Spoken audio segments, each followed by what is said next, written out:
ভালো লাগছে যে আজকে আপিল ট্রাইব্যুনাল আমার মনোনয়নটাকে বৈধ ঘোষণা করেছে। আর কোনো আসনই আসলে বিশেষ নয়, সব সব আসনই একই রকম, ৩০টি সংসদীয় আসন। আর সেই আসনে কে প্রার্থী, কত বড় শক্তিশালী সেটা বিষয় না।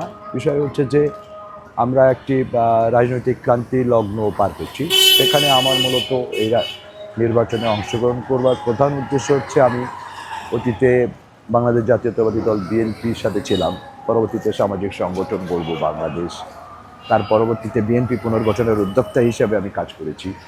তারপরে আবার একটু নির্বাসিত জীবন আবার ফিরে আসছে।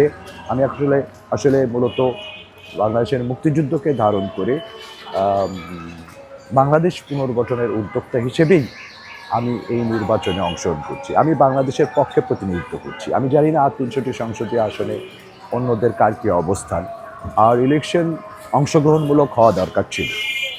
যে ধরনের পট পরিবর্তনের মধ্য দিয়ে আজকের বাংলাদেশ দাঁড়িয়ে, সেখানে আমার মনে হয় যারা পট পরিবর্তনের পক্ষে ছিলেন তারাই একাট্টা হয়ে একটা জোট হয়ে বিগত সময়ে যারা শাসক শ্রেণীতে ছিলেন তাদেরকেও আহ্বান করলে আমার মনে হয় নির্বাচন ক্রেডিবল হতো।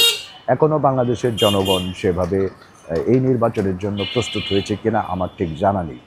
আর ঢাকা ১৭ আসন, গুলশান বনানী বারিধারা বা ক্যান্টনমেন্ট বা ডিপ্লোম্যাটিক জোন বা আমাদের কূটনীতিকদের এখানে বসবাস, আবাস, আভিজাত্যের পাড়া হিসেবেই এই বাংলাদেশে আদৃত এলাকা। সেখানে কি করব না করব সেটা সময় বলবে। হয়তোবা আমি বাংলাদেশের একমাত্র প্রার্থী হিসেবে এইটুকুই বলতে পারি যে আমার যে নির্বাচন ইশতেহার থাকবে তা আমি চেষ্টা করব ৮০,০০০ থেকে ১ লাখ পরিবারের কাছে পৌঁছে দেওয়া। ওটাই আমার প্রধান টার্গেট।